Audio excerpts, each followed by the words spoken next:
This video is from exam purpose you. तो आज हम लोग देखेंगे ब्लड ट्रांसफ्यूजन। इसे हम 6 पॉइंट्स के अंदर देखेंगे। तो पहला पॉइंट है एडमिनिस्ट्रेशन ऑफ होल ब्लड और its component into a patient is often necessary for various reasons. Only available source of blood is by voluntary human donation which is scarce. Whole blood is separated into its component namely. तो जो whole blood होता है वो चार चीज़ में separate हो जाता है: packed red blood cells, fresh frozen plasma, platelets और क्रायोप्रेसिपिटेट। तो ये फ्रेश फ्रोजन प्लाज्मा क्या होता है? तो it is indicated for the deficiency of coagulation factor. तो और इसमें सारा भी जो क्लॉटिंग फैक्टर होता है सारा प्रेजेंट होता है, जैसे फिब्रिनोजन हो गया, प्लाज्मा प्रोटीन हो गया, इलेक्ट्रोलाइट्स हो गया, फिजियोलॉजिकल एंटीकोएगुलेंट्स हो गया और एडेड कोएगुलेंट्स हो गया। और जो क्रायोप्रेसिपिटेट है ये क्या होता है? तो ये एक पोर्शन होता है प्लाज्मा का, जो लिक्विड पार्ट होता है ब्लड का, वो होता है। इसके अंदर क्लॉटिंग फैक्टर रिचली प्रेजेंट होता है जो रिड्यूस करता है ब्लड लॉस को, या स्लो कर देता है या बंद कर देता है। और जो ब्लड क्लॉटिंग प्रोटीन होता है वो इसमें फिब्रिनोजन और फैक्टर 8 होता है। और अब इसमें जो ये चार सेपरेट होने के बाद कुछ और भी सेपरेट होता है, जैसे कोगुलेशन फैक्टर में, जैसे और सेपरेटली स्टोर किया जाता है, जैसे फैक्टर 8 हो गया और हीमोफीलिया फॉर हीमोफीलियक्स। चौथा पॉइंट है इसका, packed red cells are most common blood product use. पांचवा पॉइंट है, their transfusion increases the oxygen carrying capacity of the blood. Transfusion of 1 unit of packed cell raises haemoglobin by approximately 1 gram% in an adult. अब हम इसका complication देखेंगे। तो इसके complication के अंदर है इम्यून कॉम्प्लिकेशन, और इसके अंदर होता है, फर्स्ट देखेंगे हीमोलाइटिक रिएक्शन। हीमोलाइटिक रिएक्शन के अंदर है मेजर इनकम्पेटिबिलिटी रिएक्शन। तो इसे हम 3 पॉइंट में देखेंगे। This is result of mismatch blood transfusion. The majority of cases are due to technical error such as sampling, labelling, dispatching. This causes intravascular haemolysis. अब इसके क्लिनिकल फीचर क्या है? तो पहला हिमेचुरिया, मतलब blood blood in urine, pain in the lion's, तो lion reason में pen होता है और ये बायलैटरल होता है, दोनों साइड होता है। Fever wills with chills and rigors. Oliguria, मतलब low urine output due to product of mismatched blood transfusion blocking the renal tubules.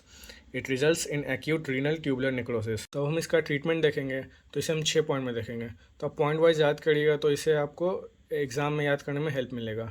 तो फर्स्ट पॉइंट है, stop the blood transfusion, send the blood back to the blood bank and recheck, repeat coagulation profile. तो ये coagulation profile क्या है? ये एक test होता है। तो जो भी क्लॉटिंग फैक्टर में प्रॉब्लम होता है, जो क्या बोलते हैं, जो ब्लड क्लॉटिंग होता है वो ज़्यादा या कम कर देता है, इसे हमें हेल्प मिलता है पता करने में। तीसरा क्या है, IV fluids, monitor urine output, check urine for Hb. और चौथा पॉइंट क्या है, diuresis with furosemide 20 to 40 mg IV। और injection mannitol 20% 100 ml IV to flush kidney. तो ये क्या है, डायूरेसिस विथ फ्यूरोसमाइड? तो ये जो है, ये डायोटिक्स है जो क्या करता है, बॉडी में जो वाटर लॉस होता है वो इसको इंक्रीज करता है, जिस कारण से क्लीन हो जाता है। और फिर फिफ्थ पॉइंट क्या है, if renal failure occur, haemodynamics required, haemodialysis required.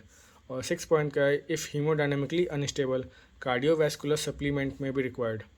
अब इसका माइनर इसके दूसरा है माइनर इनकम्पैटिबिलिटी रिएक्शन।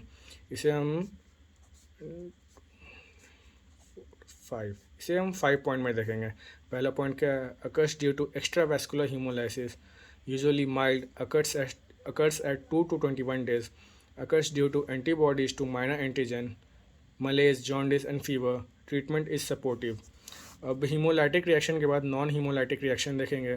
इसके अंदर पहला देखेंगे फेब्राइल रिएक्शन। ये फेब्राइल रिएक्शन क्या होता है? तो जब भी ट्रांसफ्यूजन होता है तो जो रेसिपिएंट का एंटीबॉडी रिएक्ट करता है वाइट सेल एंटीजन और वाइट सेल फ्रैगमेंट्स से, जो फीवर कर देता है। तो वही यहाँ पे लिखा है, occurs due to sensitization to WBC और प्लेटलेट्स और increase temperature with no haemolysis. Use of 20 to 40 mm filter और ल्यूकोसाइड डिप्लीटेड ब्लड में प्रिवेंट इट। इसके बाद क्या है, एलर्जिक रिएक्शन। तो इसे 3 पॉइंट में देखेंगे।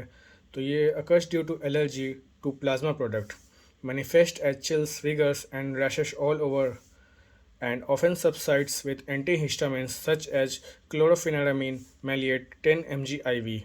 उसके बाद देखेंगे transfusion related acute lung injury, जिसे हम TRALI भी कहते हैं। तो ये रेयर होता है, occur within 6 hours of transfusion. तो due to presence of anti leukocytes antibodies in the transfused plasma which causes patient's WBC to aggregate in the pulmonary circulation. This leads to degranulation of leukocyte causing increased pulmonary edema. तो वही जो WBC aggregate कर जाता है जिस कारण से डिग्रेनुलेशन of leukocyte हो जाता है जिस कारण से पल्मोनरी एडिमा हो जाता है। उसके बाद है कंजेस्टिव कार्डियक फेलियर। तो when whole blood transferred rapidly congestive cardiac failure में occur due to circulatory overload. तो जब हम होल ब्लड ट्रांसफ़र करते हैं जल्दी जल्दी करते हैं तो उस कारण से सर्कुलेटरी ओवरलोड हो जाता है। इसका ट्रीटमेंट क्या है? तो हमें स्लो ट्रांसफ्यूजन करना है और इंजेक्शन फ्यूरोसेमाइड 20 mg IV या फिर पैक्ड सेल ट्रांसफ्यूजन। इसका इन्फेक्शियस कॉम्प्लिकेशन क्या क्या हो सकता है? तो सीरम हेपेटाइटिस हो गया, एड्स हो गया, मलेरिया हो गया, सिफिलिस हो गया। और अदर कॉम्प्लिकेशन में क्या हो गया? Citrate toxicity.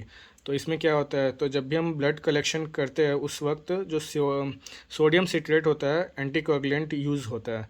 तो मैसिव ट्रांसफ्यूज़न के वक्त सिट्रेट हाइपोकैल्सीमिया और हाइपोमैग्नीशियमिया कर सकता है जिस कारण से कार्डियक रेट या उसका जो फंक्शन होता है वो अफेक्ट हो सकता है।